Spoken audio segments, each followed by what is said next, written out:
Hare Krishna. My name is Meghna Seni. Welcome back to Ladini.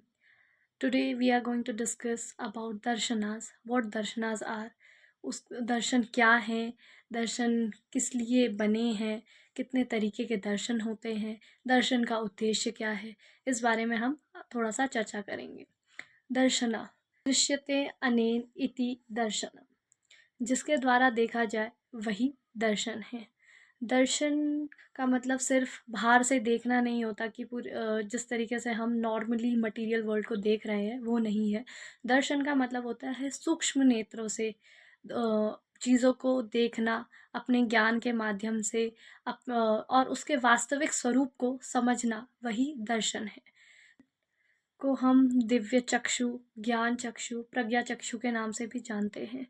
यानी कि दिव्य तरीके से, यानी कि सत्य को समझते हुए, उसकी बनावट को, उसके कारण को समझते हुए किसी चीज़ को देखना, जानना, अपनी बुद्धि से समझना ही दर्शन है। दर्शन दो तरीके के हैं, दो प्रकार के हम बोल सकते हैं। एक है भारतीय दर्शन और एक है हमारा वेस्टर्न फ़िलॉसफ़ी, जो कि हम पाश्चात्य दर्शन भी जिसको हम बोलते हैं। तो ये पाश्चात्य दर्शन जो है वो प्लूटो के द्वारा दिया गया और उसकी उत्पत्ति जो है आश्चर्य से मानी गई है। और उसमें यही है कि सत्य की खोज या उस किसी भी चीज़ के पीछे का कारण जानना, उसी को पता करना ही दर्शन है। बेसिकली प्लूटो जो ग्रीक के एक द फिलोसोफर रहे हैं, उन्होंने यही कहा है कि जो भी हम इस दुनिया के अंदर संसार में देख रहे हैं, एक्चुअली में वो सच नहीं है। उसके जो पीछे का कारण है, उसको जान पाना, उसको समझ पाना, वही सत्य ज्ञान है और वही दर्शन है। ये तो आई वेस्टर्न फिलॉसफी की बात। अब आते हैं भारतीय दर्शन, इंडियन फिलॉसफी में। तो इंडियन फिलॉसफी तीन मुख्य सिद्धांतों के ऊपर बात करती है। दैट इज़ आत्मा, दूसरा है हमारा कर्म, तीसरा है मोक्ष। इन तीनों के बारे में बात करती है। यहाँ पर इस सीरीज़ में हम भारतीय दर्शन को कवर करेंगे और ये समझेंगे कि भारतीय दर्शन क्या है, भारतीय दर्शन किस तरीके से वर्क करता है, उसके सिद्धांत क्या हैं। दर्शन, भारतीय दर्शन, तो ये दर्शन शब्द आया कहाँ से है? ये आया है ग्रीक के फिलॉसफी वर्ड से, इसको लिया गया है। उसका मतलब है फिलॉसफी का मतलब, अगर इसको हम दो हिस्सों में बांटें तो फिलॉसफी का मतलब है, फिलो मीन्स प्रेम, अनुराग, और सफ़ी का मतलब है ज्ञान, यानी कि ज्ञान का प्रेम या फिर ज्ञान के प्रति प्रेम। इसी को हम फिलॉसफी बोलते हैं, जिसको हम हिंदी में बेसिकली दर्शन बोलते हैं। हम सबके मन में सवाल आता है कि आत्मा क्या है, मन क्या है, तत्व क्या है, ये प्रकृति अपने आप से कैसे काम कर रही है, किस तरीके से ये कार्य हो रहा है, इसको करने वाला कौन है। तत्वों के बारे में जब आपके मन में प्रश्न है और उसका जो उत्तर देता है वही दर्शन है। बेसिकली ये इन प्रश्नों का जो उत्तर दे रहा है वही दर्शन है। दर्शन यानी कि एक दृष्टिकोण देता है हमको कि सत्य को समझने के लिए, जो उसको परखने के लिए जो चीज़ चाहिए, वही हमको दर्शन प्रोवाइड करता है। एक सकारात्मक, एक सही दृष्टिकोण, जिससे हम सत्य को सही तरीके से समझ सकें, किसी डिलेमा में या किसी गलत ज्ञान को, मिथ्या ज्ञान को सत्य ना समझ लें। तो सही ज्ञान को भी हम दर्शन बोल सकते हैं।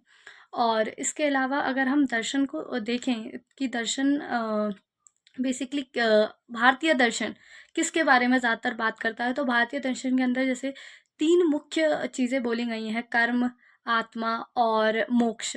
तो बेसिकली हमारा जो भारतीय दर्शन है वो आत्मा के ऊपर बहुत ज़्यादा बेस है, वो आत्मा के तत्व को मानता है। लेकिन जो हमारा वेस्टर्न यानी कि हमारा पाश्चात्य दर्शन है, वो आश्चर्य से उसकी उत्पत्ति हुई है और वो आत्मा तत्व को इतना ज़्यादा महत्व नहीं देते हैं। तो ये एक बेसिक डिफरेंस है कि जो वेस्टर्न फ़िलॉसफ़ी और इंडियन फ़िलॉसफ़ी के बीच में। सो ये भी आप लोग याद रखें। बट इस वीडियो में डेफ़िनेटली हम लोग भारतीय दर्शन पढ़ रहे हैं, तो आप बने रहें। तो भारतीय दर्शन क्या है? भारतीय दर्शन 2 हिस्सों में बँटा हुआ है, एक आस्तिक दर्शन और एक नास्तिक दर्शन। आस्तिक दर्शन हमारे 6 हैं और नास्तिक दर्शन हमारे 3 हैं। तो हमारे भारतीय दर्शन के अंदर टोटल 9 दर्शन बताए गए हैं। और आस्तिक दर्शन वो दर्शन होते हैं जो वेदों की सत्ता को मानते हैं और वेदों के जो प्रिंसिपल्स हैं उनको बेसिकली फॉलो करते हैं। और नास्तिक दर्शन वो दर्शन होते हैं जो वेदों को नहीं मानते हैं और उनकी अपनी ही, मतलब एक फ़िलॉसफ़ी हम कह सकते हैं, वो देते हैं। इसके आगे अगर हम देखें तो आस्तिक दर्शन भी 2 हिस्सों में बाँटे गए हैं, व्हिच इज़ है जो कि है अ, वेदानुकूल और दूसरा है हमारा वैदिक। वेदानुकूल के अंदर हमारे 4 आते हैं, न्याय दर्शन, वैशेषिक दर्शन, पतंजलि योग दर्शन और सांख्य दर्शन। दूसरे तरीके के हमारे हैं वैदिक दर्शन, जिसके अंदर वैदिक हम बोल सकते हैं। उनको हम उनके 2 ऐसे दर्शन माने गए हैं। पहला है मीमांसा, जिसे हम उत्तर मीमांसा भी बोलते हैं। दूसरा हमारा पूर्व मीमांसा, जिसको हम वेदांत भी बोलते हैं और ब्रह्मसूत्र भी बोलते हैं।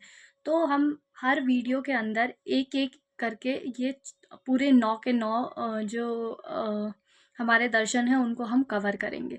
अब आते हैं 3 नास्तिक दर्शन, जो कि है चार्वाक्य, दूसरा है हमारा जैन दर्शन और तीसरा है हमारा बौद्ध दर्शन। तो ये हमारे नास्तिक दर्शन होते हैं, जो वेदों की सत्ता को नहीं मानते, उसके प्रिंसिपल्स को नहीं मानते और ना उनको फॉलो करते हैं। अब यहाँ पर आपने देखा कि आस्तिक दर्शन भी 2 हिस्सों में बँटे हुए हैं, वैदानुकूल और वैदिक। वैदानुकूल वो होते हैं जो अपने आप को स्वतंत्र मानते हैं, यानी वो वेदों के कुछ प्रिंसिपल्स को मानते हैं, लेकिन वो ये नहीं मानते कि उनका जो ओरिजिन है वो वेदों से ही हुआ है। लेकिन वैदिक यही मानते हैं, वो वेद के प्रिंसिपल्स को भी मानते हैं और ये भी मानते हैं कि जो ये दोनों मीमांसा है, उत्तर मीमांसा और पूर्व मीमांसा, जिनको हम वो ब्रह्मसूत्र भी कहते हैं, ये दोनों जो हैं कहाँ से ओरिजिनेट हुए, ये हमारे वेद से ओरिजिनेट हुए, वो ऐसा मानते हैं। तो हमारे पास टोटल 6 आस्तिक दर्शन हो गए और नास्तिक दर्शन मैं आपको बता चुकी हूँ। तो इसके बाद जो नेक्स्ट वीडियो आएगा वो उसमें हम आपको एक-एक करके सारे दर्शन और उनके जो भी बेसिक्स प्रिंसिपल्स हैं, सिद्धांत हैं, उनका उद्देश्य है, उसके बारे में हम बताएँगे। Thank you so much for watching the video and please like, share, comment and subscribe and please also press the bell icon, ताकि जो जब नेक्स्ट वीडियो आए तो आपको अपडेट रहे। Thank you.